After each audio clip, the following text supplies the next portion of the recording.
And he said the black students often connected with him. Yes, black students. My black students connect with me. No, they do. And you can get them to do things. I can see, just the love I get. You can get day. them to do things that other teachers can't get them to do. Because you know what, Margie? You believe that they could all perform at a high standards. Don't care how. Yeah, I don't have any. Yeah, don't care how. You know why I stumbled with that? Because there's some black people who also assume that white people know more. And so when you walk in a room and Professor, X walks in a room, some people believe that guy is going to be smarter than you just by virtue of the way he looks. So. See, and he taught science. That's great. That's great, man.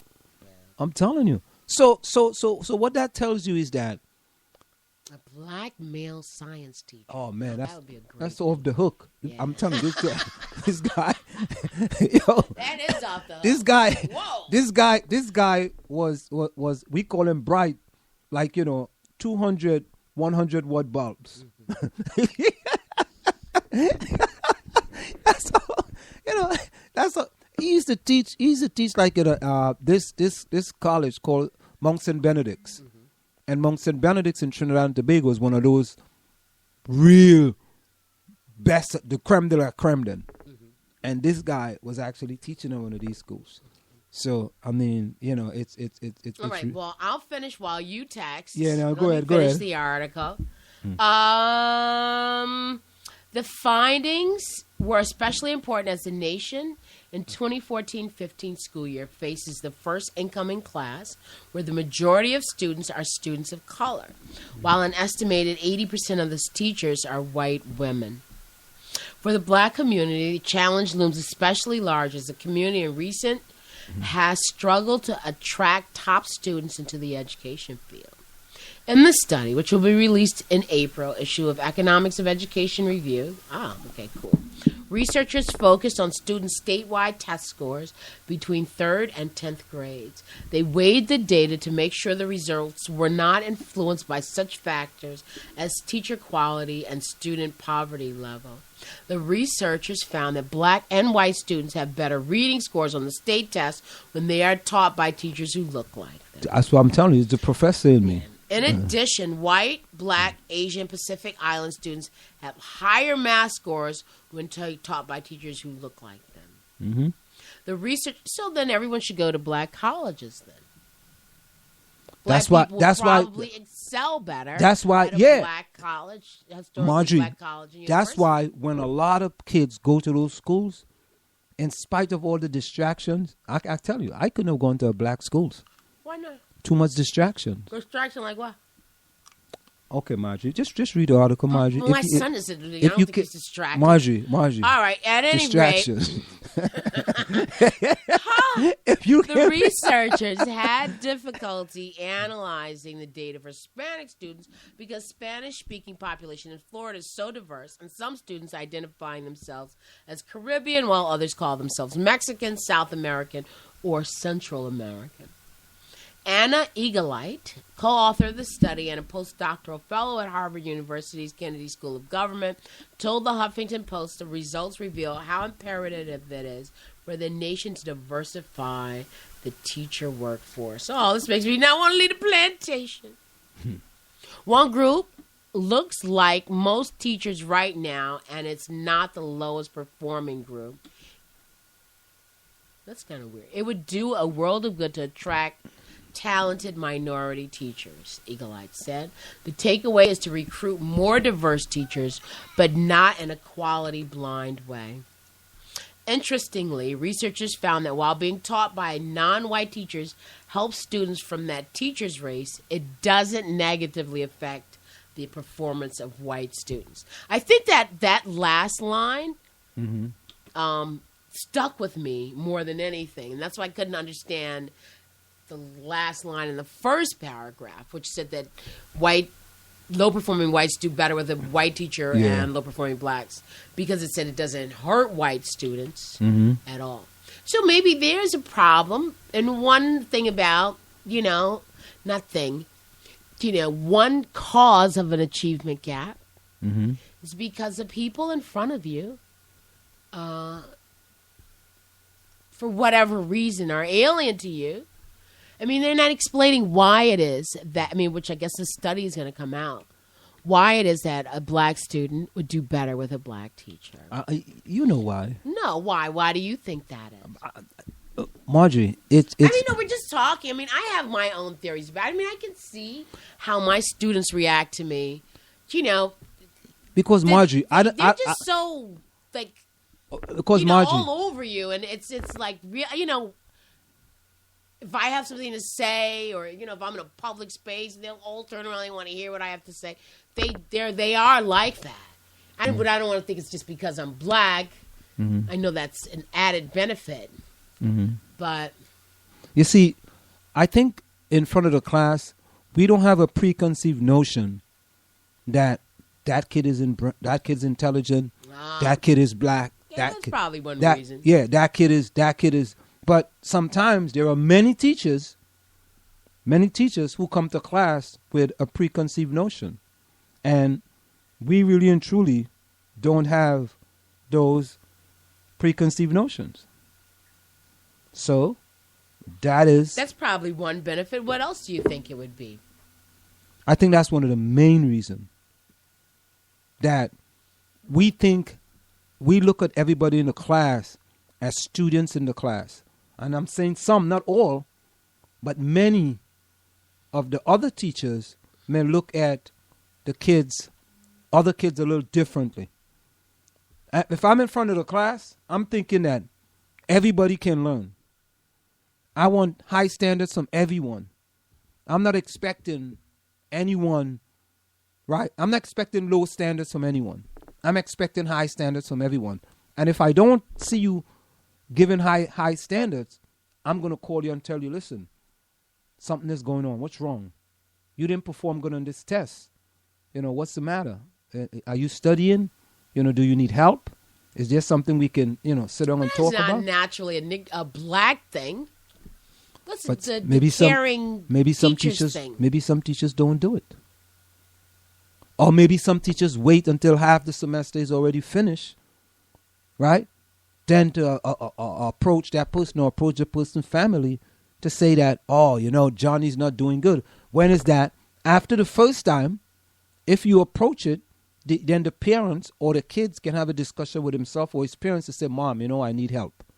Maybe I need a tutor. I asked my students maybe a couple of weeks ago how many of you, somehow black teacher came up. Mm-hmm. I wonder why.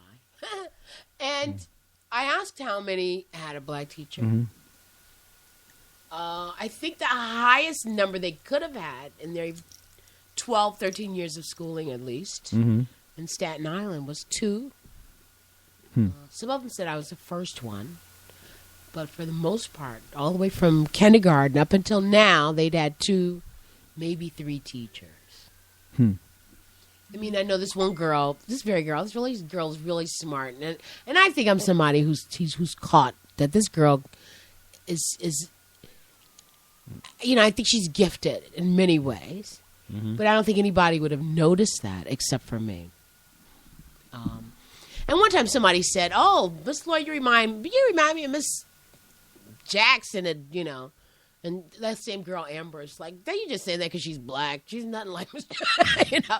But it was like, you know, I mean, so she, you know, sees things very clearly, but they don't, you know, 1 or 2 people that they've had through school, and the majority, yes, are white women. I mean, but see, I just keep thinking that that's because I'm in Staten Island, and I just think Staten Island is different than the other boroughs. But I think Conrade just texts, he just Facebook a message that parental involvement that's right has a significant impact, and he's absolutely correct. Of course it does. It has a significant impact, but you got to understand, though, Margie, when we come from the Caribbean, we are taught that you don't want your parents to become involved, or the parents are taught that they don't get involved. The only time you get involved is if your kid is doing something real bad.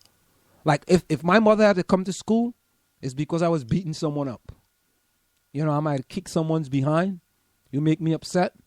You know, I do something and your parents come to school. But other than that, your parents didn't have to come to school because, you know, all the teachers and everyone else was focused on you getting a quality of education.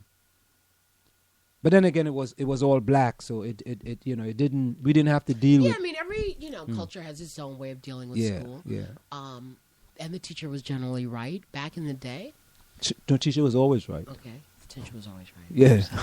And the getting involved, you say yourself that getting involved here is about making sure your kid has access to stuff. Exactly. Yeah, it's different. You got to get involved, or else, especially if you're a parent of color, a black parent. If you don't get involved, and your kid are not that intelligent, and they're a middle of the road kid, they could get lost in the shuffle very easily.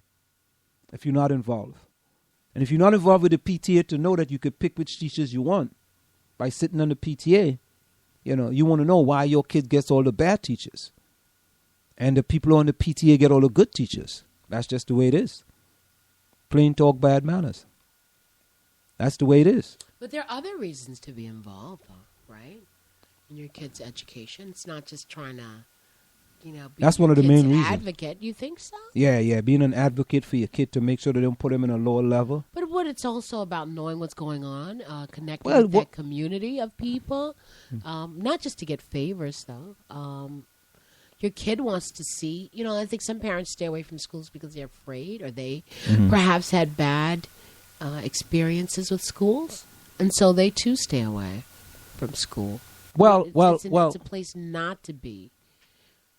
No, I learned quite early that I learned that here, but it's not like,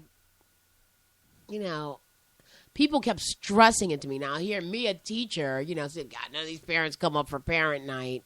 And here they keep encouraging you to.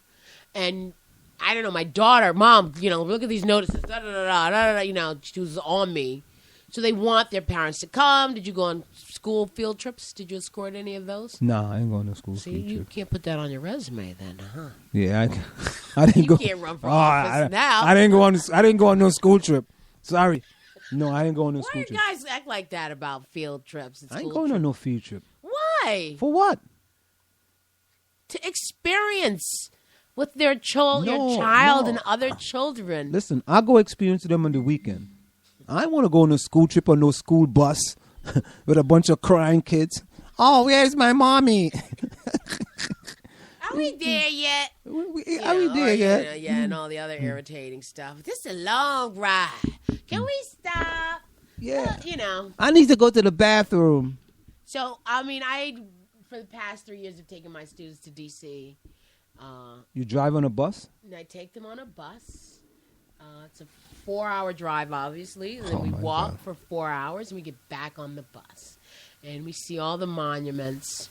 That's pretty good, though. Do you want to come with us? No way. Come on. Absolutely no. It's so hard to get an escort to go along with me. Why would I want to go on a bus for 4 hours with some high school kids? Because it's an experience, Anselm. Listen, take a videotape the trip to Washington. When you come back, that's an experience. Send it to me. You get to you get to hear all the complaining. It's hot out here. Why does water cost so much money? I want to see the experience. Where's the air conditioning? Can we go back to the bus? You get to hear all that. You know, that's all right. Okay. I don't need all of that stuff. Now, so I can't get, and then they're like, Miss, you're going to take us? We're going to go. Because I've done this for seniors, so now they think this is some ritual. But every time I do it, it's highly frustrating. I don't have all the money, 2 days before, I'm missing 10 people. And then, and it's 5 funny. people come, and the bus is packed at the end. Isn't it funny? Can you hear, Miss, we take my money, can I get, where was your, it's just, it's madness. It's madness for me. And I said I wasn't going to do it. And you know what? I think for some of them kids, it's the first time they're going to leave on the Staten Island. It is the first time a lot have been to D.C. Yeah. Most of them. So for them, man, that is like, there's someone might be sitting looking through the window, man, all the way down to D.C. And then some who have already had the experience just sleep all the way down to D.C. No, none of them sleep, but they do bond on the bus. I think they enjoy that part of it. I think that's a good thing. I'll say if you come with me, if you agree to come with me, then I'll tell them tomorrow I'll do the trip. Margie. I have 3 classes, seniors. Margie, now. I'm not going on a bus for 4 hours with no high school kids. Forget about it. I'm not wasting my time. Last year, this kid's father went. He did nothing. It was just like a kid. And so I collect $40, and I go